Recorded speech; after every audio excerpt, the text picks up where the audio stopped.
भाई जैसे महत्व के मामले में मेरे बड़े भाई साहब जल्दबाजी से काम लेना पसंद नहीं करते। वो इस भवन की बुनियाद को मजबूत डालना चाहते हैं जिस पर एक आलीशान महल खड़ा हो सके।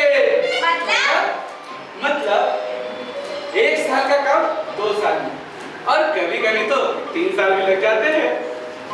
अच्छा, मतलब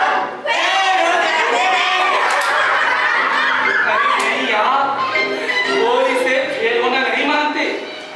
उनका मानना है कि अगर बुनियाद ही पुख्ता ना हो तो उस पे भवन कैसे पायदार बने। मेरे बड़े भाई साहब मुझसे बड़े और मैं छोटा हूँ, इस हिसाब से मेरी निगरानी करने का उनको संपूर्ण अधिकार है। और मेरी शालीनता इसी में है कि मैं उनके हुक्म को कानून समझूं। अच्छा यार, मुझे देर हो रही है, तुम लोग खेलो, मैं जाता हूँ। बड़े भाई साहब मेरे कान खींच खींच करके लंबे कर देंगे, और तुम्हें तो पता है ना कि लंबे कान मुझे बिल्कुल पसंद नहीं है। मैं जाता हूँ। हाथी के लंबे कान, हाथी के लंबे कान। हाथी के लंबा कान।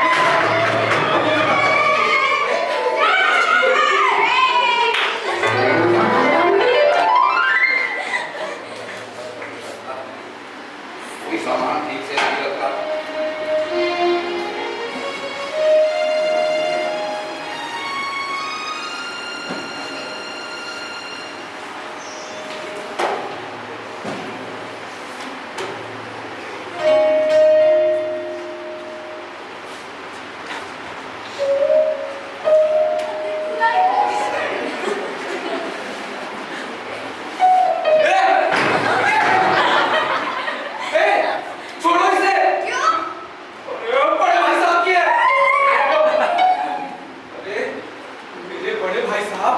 सभा से बहुत ही अध्ययनशील हैं, हर वक्त हाथ में किताब लेकर के पढ़ते रहते हैं। पढ़ाकू है। हाँ यार, वो तो है, पर हाँ कभी कभी अपने दिमाग को आराम देने के लिए कभी कापी पर, कभी किताब के हाशियों पर चिड़ियों की, चूहों की और बिल्लियों की तस्वीरें बनाया करते हैं। और कभी कभी तो ऐसे किसी शब्द और वाक्य को 10-10, 20-20 बार लिख जाया करते हैं।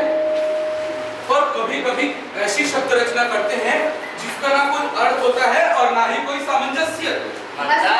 मसलन एक बार मैंने उनकी कापी में ये इबारत लिखी देखी, स्पेशल अमीना, भाइयों राधेश्याम, श्रीयुत राधेश्याम। दरअसल 1 घंटे तक और अंत में एक आदमी का चेहरा बना हुआ है। कुछ समझ में आया? ना, मुझे भी समझ नहीं आता। तो बड़े भाई साहब से पूछ लिया करना। अरे मरवाओगे क्या? बड़े भाई साहब से पूछने का साहस मुझ में नहीं है। अरे वो बड़ी कक्षा में पढ़ते हैं और मैं छोटी कक्षा में। उनसे पूछना और उनकी रचना को समझना छोटे मुंह बड़ी बात वाली बात है। अरे यार वो साथ चढ़ो, कुछ खेलते हैं, चलो। हाँ चलो खेल घोड़ा घोड़ा। हाँ ठीक है, घोड़ा घोड़ा। हाँ ये ठीक है, चलो तुम घोड़ा नहीं मैं नहीं करूँगा। ले जाना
सबक मिला? यहां से यहां तक पूरा रट लेना, एक एक शब्द इधर का उधर नहीं होना चाहिए, समझे? अच्छा ठीक है, मैं थोड़ा लाइब्रेरी से आता हूं, तब तक पूरा रट लेना, आने के बाद सुनूंगा, ठीक है? और मैं कहीं जाना नहीं, ठीक है? जब देखो तब खेल कूद और खाना खा के क्या बताऊं मैं, खा के तो ये आलू गुंडा हो गया है।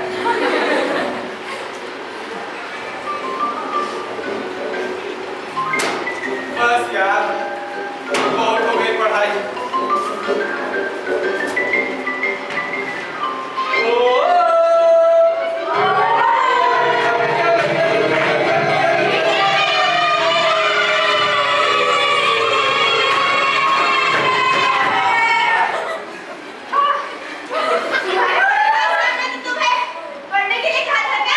अरे यार, तुम लोगों को तो मालूम है कि पढ़ाई लिखाई में मेरा जी नहीं लगता। थोड़ी देर पढ़ने बैठता हूँ तो पढ़ाई मुझे पहाड़ जैसी लगने लगती है। चलो कोई खेल खेलते हैं।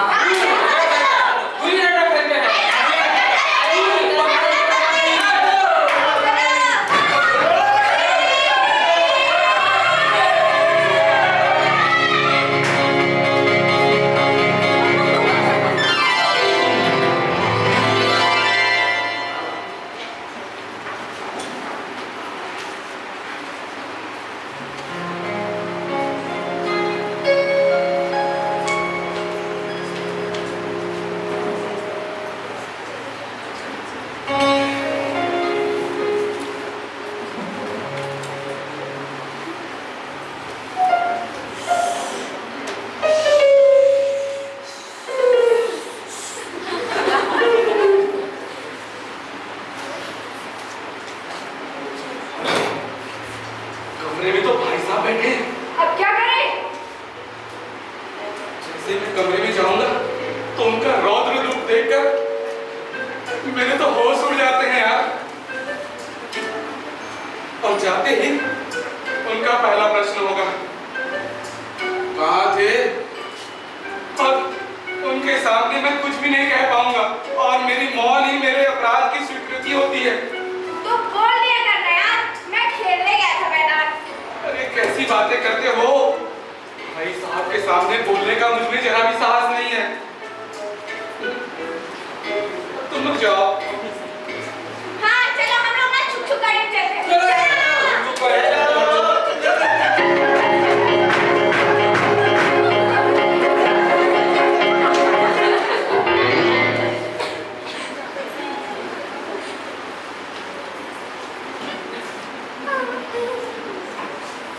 अरे कहाँ थे? अरे पूछ रहा हूँ कहाँ थे? घर में रहने बोला था ना? सबक याद किया? सुनाओ। Friend is need indeed. ढंग से सुनाओ भाई। अच्छा सुनो, मैं 1 मिनट में आता हूँ, तुम अच्छे से पढ़ो, ठीक है? A friend is need indeed.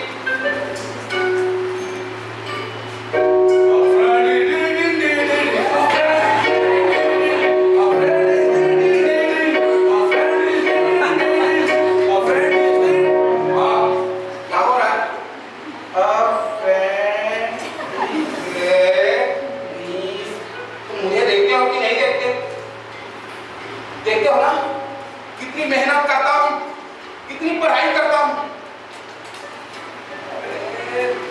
तुमने देखा है ना, मैं कहीं जाता हूँ क्या, कहीं मेले तमाशे होते हैं, देखने गया हूँ। अरे ये बाजू में हॉकी का मैच रोज होता है, वहां भटकता तक नहीं। और उसके बाद भी एक कक्षा पास करने के लिए मुझे 2-3 साल लग जाते हैं। और तुम यूं घूम फिर के खेल कूद के पास हो जाओगे। अरे एक ही दर्जे में बड़े बड़े सर जाओगे। अरे तुम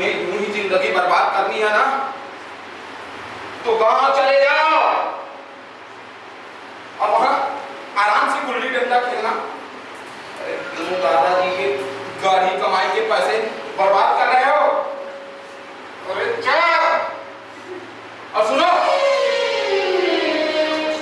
सीधे मैच में आ जाना। आओगे ही। ठीक है।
अब मैंने ठान लिया कि अब से मैं मन लगा करके पढ़ाई करूंगा और कोई भी ऐसा काम नहीं करूंगा जिससे बड़े भाई साहब मेरी फजीहत कर सके। चलो चटपट एक टाइम टेबल बना लेते हैं।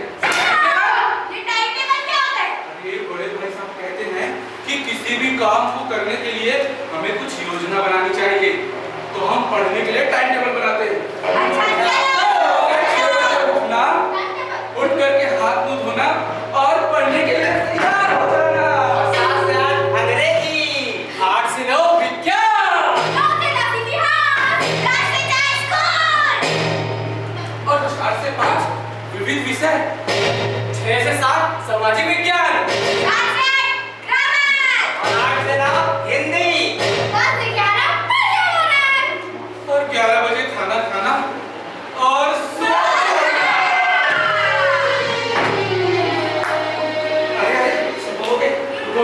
फिर से नहीं पढ़ने चलो चलो चलो चलो। अरे उठो। अरे यार फिर पढ़ाई, मैं नहीं करती पढ़ाई टाइम टेबल बना लेना एक अलग बात है और उस पर अमल करना दूसरी बात। पहले दिन से उसकी अवहेलना शुरू हो जाती है। जैसी सुबह होती है, मैदान की हरी हरी घास की हरियाली, ठंडी हवा का झोंका, वो फुटबॉल की शोरगुल, वो क्रिकेट की भागम भाग।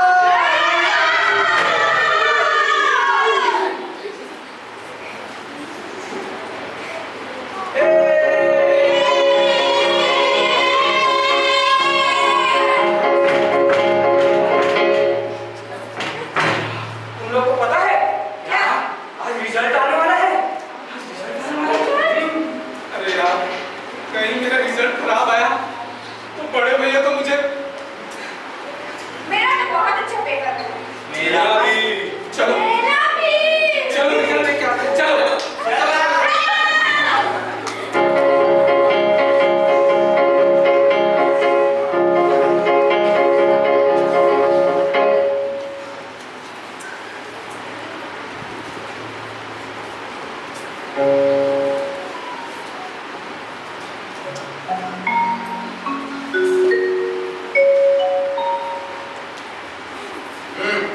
कहाँ गए? जी वो रिजल्ट। रिजल्ट? अच्छा हाँ, आज रिजल्ट आने वाला था ना, तुमने देखा? जी क्या हुआ? जी वो जीवो यानी तुम फेल हो गए। अब जाओ खेलो गुल्ली डंडा। अरे आ गई ना समझ, खा गए ना धोखा, लग गई चोट, मिल गई ठंडी। अब बैठो, छोड़ो, अरे चुस्ता करो।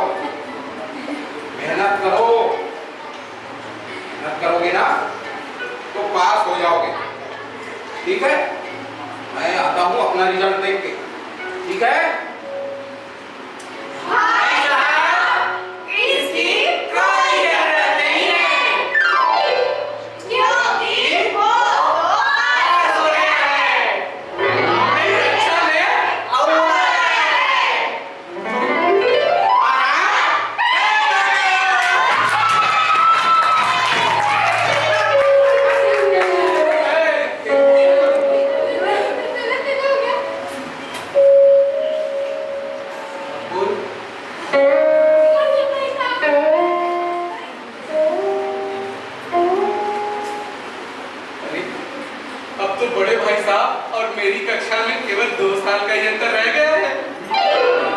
जी में आता है कि बड़े भाई साहब को ऐसी लताड़ लगाऊं और कहूं, अरे कहाँ गई आपकी होशियारी है?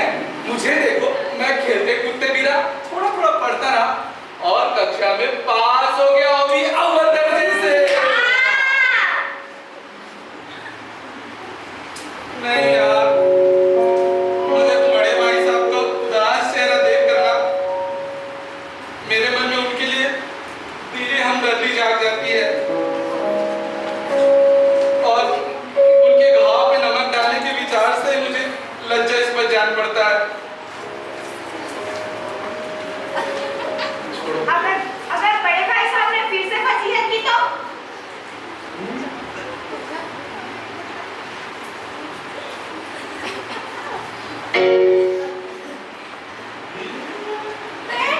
अब तो मेरा अभिमान बढ़ने लगा है और मेरा आत्मविश्वास भी बढ़ रहा है। अगर आपके बड़े भैया ने फिर से फजीहत की तो? अरे दिल तो मजबूत है ही, कह दूंगा। अरे आपने कौन सा तीर मारा है? मुझे देखो, खेलते कूदते कक्षा में अव्वल आ गया। बड़े भाई साहब, अरे देख लो, बड़े भाई साहब की नाक छू के इतनी निकल गई।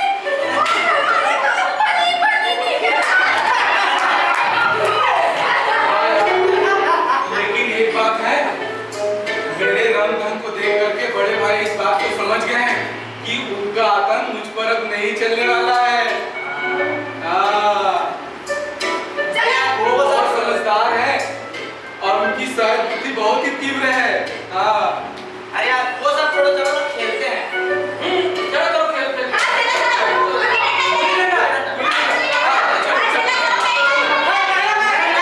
पहले बात करता, चलो चलो। ये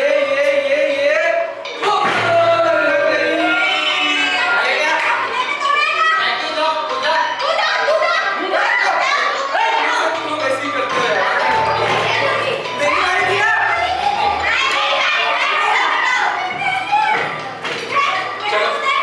चल मार जल्दी मार।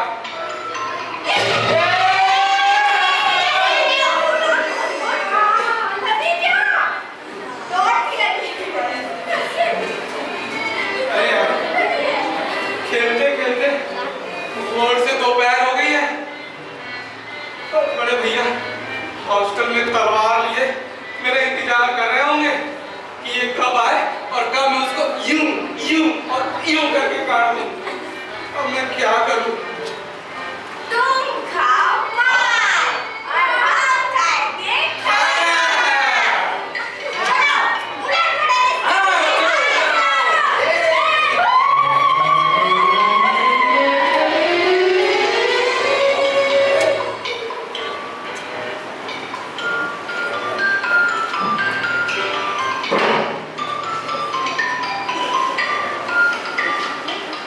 देख रहा हूं,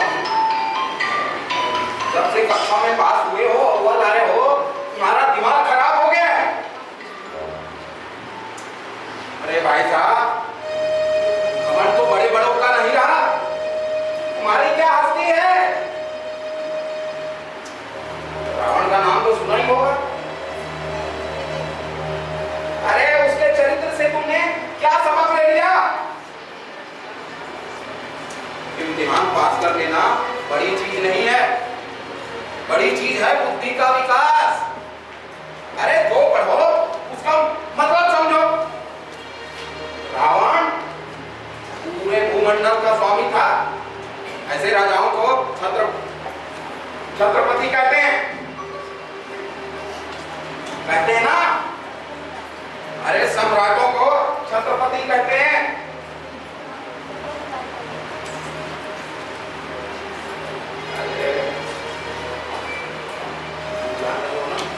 आजकल अंग्रेजों का भी साम्राज्य बढ़ा हुआ है,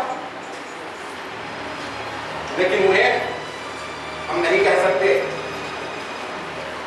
वो तो अभी कई भी देश ऐसे हैं जो उनके गुलाम नहीं हैं। अंग्रेजों के अधीन तो सारे देवता थे, पूरे संसार के राजा उसे कर देते थे, लेकिन उसके अपमान ने उसे कहीं का नहीं छोड़ा। सर्वस्व नष्ट हो गया, सर्वस्व नाश हो गया उसका। अंत में चुल्लू भर पानी देने वाला नहीं बचा। और तुम एक कक्षा क्या पास हो गए हो, तुम्हारा तो पैर ही जमीन में नहीं है। अरे भाई साहब, तुम ऐसे पास नहीं हुए हो, मेहनत नहीं किए हो। अंधे के हाथ बटेर लग गई है, और अंधे के हाथ बटेर कभी कभी लगती है, बार बार नहीं, समझे?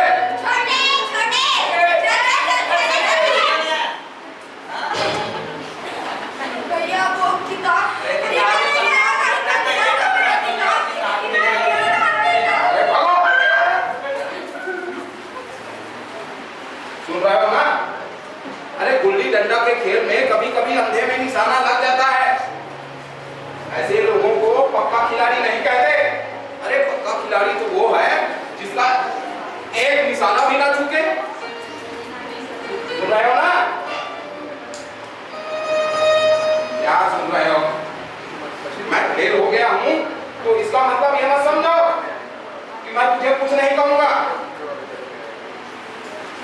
समझ लो, जब मेरी कक्षा में आओगे ना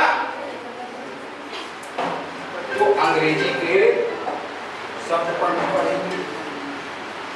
अलजेब्रा और ज्योमेट्री को लोहे चने चबाओगे। अंग्रेजों का इतिहास पढ़ना पड़ेगा। अरे अंग्रेज ना उनके नाम याद करना इतना आसान काम है क्या? 8 हेनरी हुए हैं, 8। अरे कौन से हेनरी के काल में कौन सा झरना हुआ है, याद रख पाना मेरे बस की बात नहीं है, तो तुम्हारे बस की बात होगी क्या? अरे दर्जनों मिलियन हुए हैं। सुनो, 8वें हेनरी की जगह 7वां हेनरी लिखिए ना तो पूरा नंबर सफा चट, अरे सिफा तक नहीं मिलेगा। दर्जनों जॉर्ज हुए हैं, दर्जनों विलियम हुए हैं। अरे इनका नाम याद करते करते दिमाग चकरा जाता है, आंखों के सामने अंधेरा छा जाता है। और तुम कैसे सोच सकते हो? सोचो। अरे ज्योमेट्री में आबासा लिख दिया तो ठीक, और आबासा से बासा लिख दिया तो पूरा नंबर कट जाता है, मालूम है? अरे आबासा लिखो या सबा लिखो, इसमें क्या फर्क है? अब इस छोटी सी बात पे हमारे गुरुदेव लोग अरे बच्चों के भविष्य का खून कर देते हैं। अरे मैं कहता हूँ दाल रोटी खाओ, भात खाओ। जब भात रोटी दाल खाओ क्या फर्क पड़ता है? लेकिन नहीं, इनको फर्क पड़ता है। पुस्तक में जैसा लिखा है वैसा ही लिखो, क्या पूरा नंबर मिलेगा? अरे इन्हें कौन समझाए? और ये कहते हैं अब एक दे दिया जाता है कि समय की पाबंदी पर एक निबंध लिखो, वो भी 4 पन्ने से कम ना हो। अब इस छोटी सी बात को लिखने के लिए हम 4 पन्ने क्यों लिखे भाई? अरे 2-3 लाइन में भी उसको लिख सकते हैं ना? इस समय की पाबंदी बहुत ही अच्छी बात है। समय के पाबंद होने से हमारा काम बहुत ही व्यवस्थित हो जाता है, हमारा जीवन व्यवस्थित हो जाता है, हमको कामयाबी मिलती है। इसके लिए 4 पन्ने रखना जरूरी है क्या? लेकिन नहीं, समय की बर्बादी तो हमको करनी ही है, पूरा लिखना ही है। नहीं लिखेंगे तो नंबर फिर नहीं मिलेगा।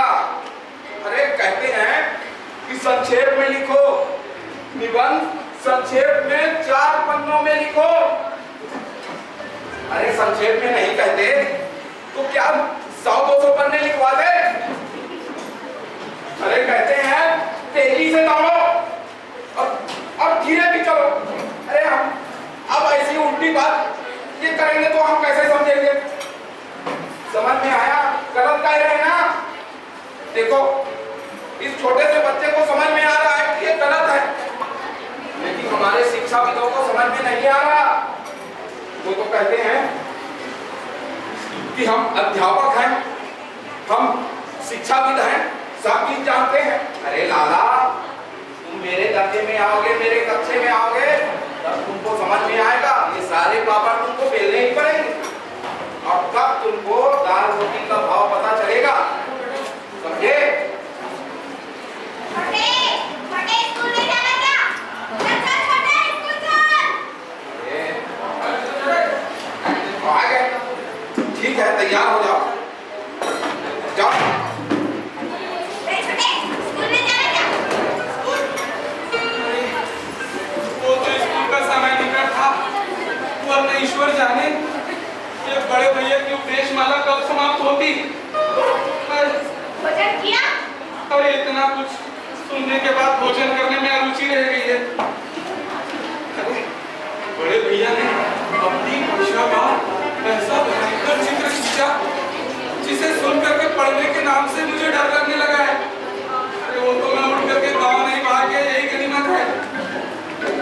और इतनी डांट सुनने के बाद भी पुस्तकों में मेरी अरुचि जस की तस बनी हुई है। अरे तो थोड़ा पढ़ लिया करना।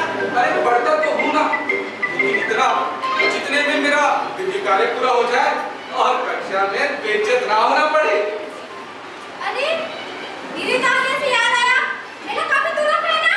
मैंने रखी ये इसको अरे ये सुनो सुनो सुनो सुनो, वार्षिक परीक्षा फिर से आने वाली है। क्या कहा? फिर से परीक्षा? अरे अभी कुछ समय पहले ही तो परीक्षा दिलाई थी। चलो तैयारी करना पड़ेगा। चलो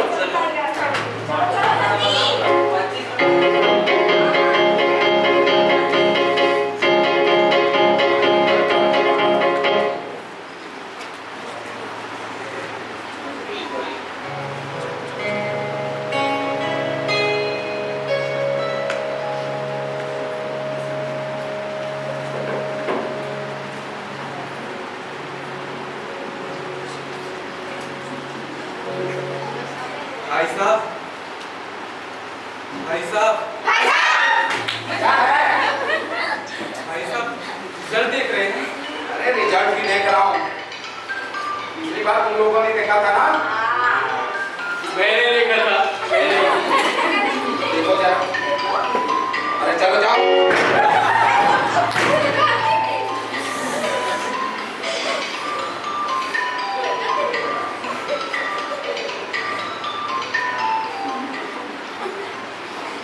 और फिर कुछ ऐसा हुआ कि बड़े भाई साहब इस बार फिर से फेल हो गए और मैं फिर से पास हो गया।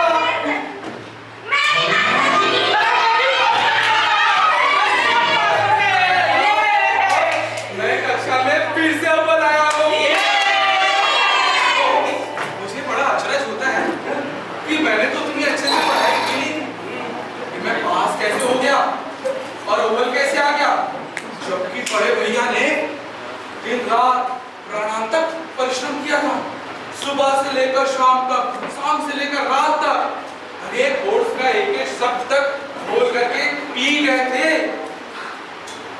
और जब रिजल्ट आया तो बड़े भैया फेल हो गए और उन्हें जब पता चला तो वो रोने लगे। जाया चुप करे था। हाँ जाना।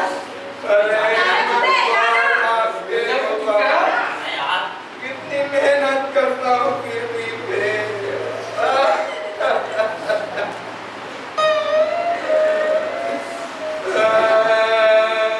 नहीं भैया नहीं, ऐसे नहीं करते भैया।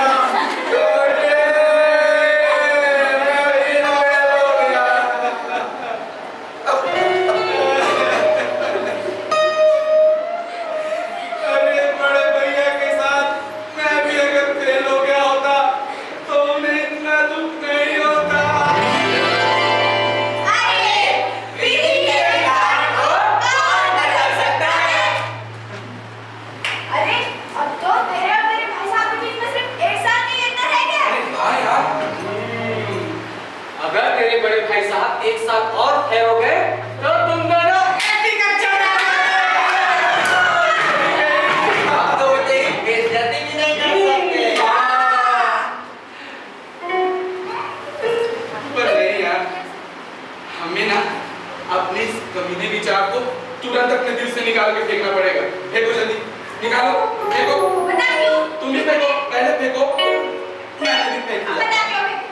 क्या आखिर बड़े भैया हमेशा मेरी भलाई की तो बात करते हैं। अरे उनके उपदेश का ही नतीजा है कि मैं कक्षा में दनादन पास होते जा रहा हूँ, वो भी अव्वल दर्जे से। चल हाँ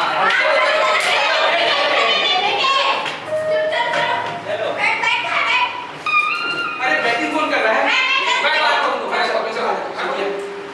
मेरी बात। चलो चलो जल्दी करो।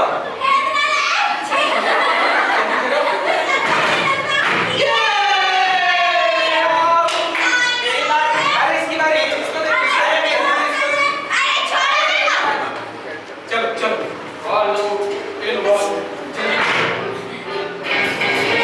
आपकी बात फिर से आओ।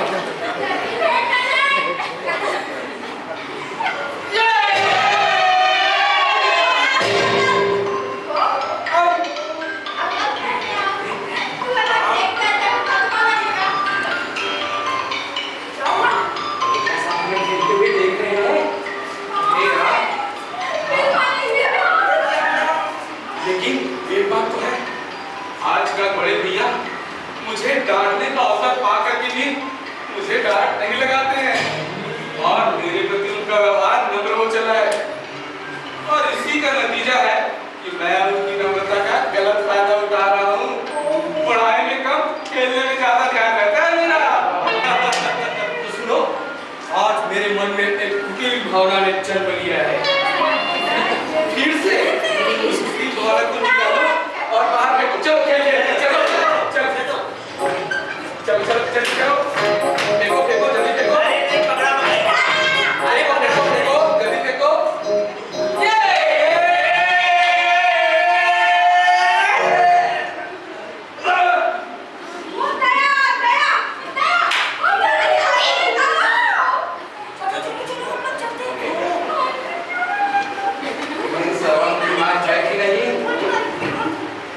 अरे अब तुम नीची कक्षा में नहीं हो, 8वीं में आ गए हो, 8वीं में। अरे मेरे दर्जे से केवल 1 साल पीछे हो। इसका मतलब ये नहीं कि मैं तुझे नहीं डांटूंगा। अरे कुछ तो समझा कर, अपने पोजीशन का ख्याल है कि नहीं, ख्याल रखना चाहिए। कितना समझाऊं ये मुझे ना, तुम्हारी सफलता पे बड़ा दुख हो रहा है। अरे माना कि तुम जहीन हो, लेकिन ऐसी जहानत का क्या मतलब है जो हमारे आत्मविश्वास को, हमारे आत्म गौरव का बलिदान करवा दे। मेरे भाई तुम समझो, पढ़ो। मैं तुमसे 5 साल बड़ा हूं, समझते हो ना? इसलिए तुम्हें डांटने का मुझे अधिकार है। तुम सोचते होगे कि ये भाई साहब तो अब मेरे से 1 कक्षा पीछे हैं तो मुझे कुछ नहीं कहेंगे। भूल जाओ, हमेशा बोलते रहूंगा। मैं 5 साल बड़ा हूं ना भाई, अनुभव भी कोई चीज होती है। पढ़ने से ही अनुभव नहीं आता, केवल मैं दुनियादारी देखा हूँ भाई, इसलिए मुझे अनुभव है। अरे सुनो, हमारी माँ इतने साल पढ़ी, अरे हमारे दादाजी 5वीं बस पढ़े हुए हैं, लेकिन दुनियादारी का उनको अनुभव है। वो ज्यादा अच्छे से हमको समझाते हैं। अरे समझाते हैं कि नहीं? अरे कल को मैं बीमार हो गया तो कौन देखेगा? तुम्हारे तो हाथ पांव फूल जाएंगे। तुम सीधे तार कर दोगे दादाजी को। और दादाजी तुम्हारी जगह होते तो वो क्या करते? वो पहले मर्ज का पता करते, अपने हिसाब से कुछ दवाइयां देते, इलाज करते, उसके बाद फिर डॉक्टर को बुलाते। अरे इलाज तो छोड़ो, हम लोगों के खर्चे के लिए जो भेजते हैं ना रुपए, उसका खर्च तो हम ढंग से नहीं कर पाते, महीना नहीं चलता है। नाश्ते के लिए तरसते हैं, समझते हो ना? अरे हम उनकी बराबरी नहीं कर सकते। अरे अनुभव की बात है तो हमारे हेडमास्टर साहब याद है ना?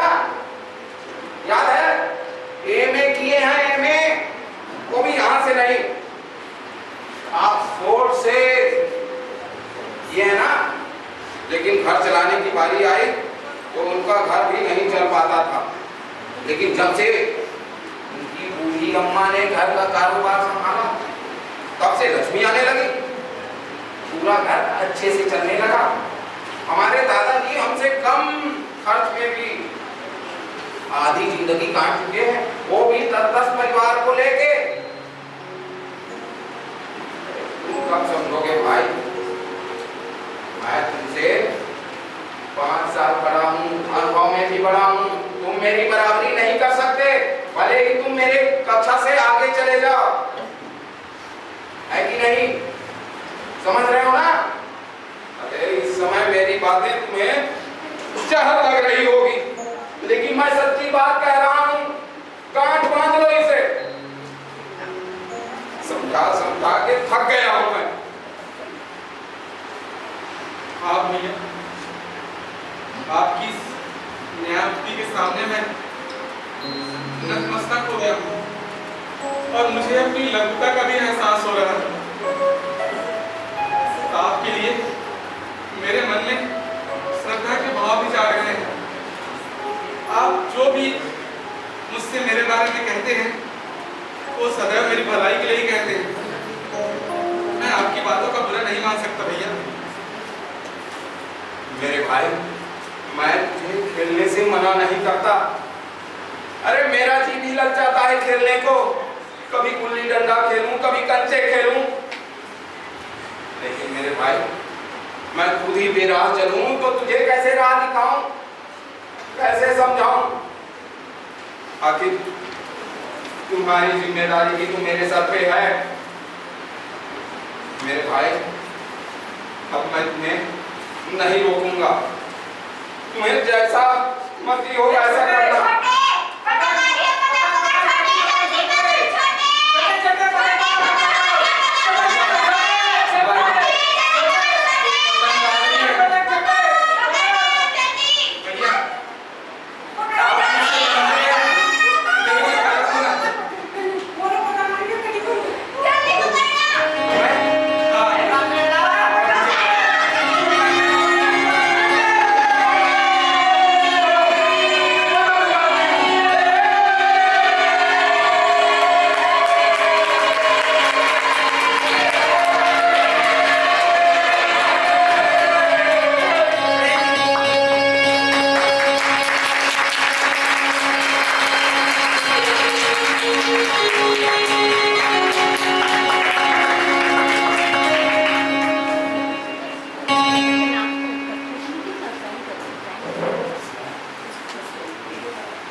कैसी लगी ये नाटक?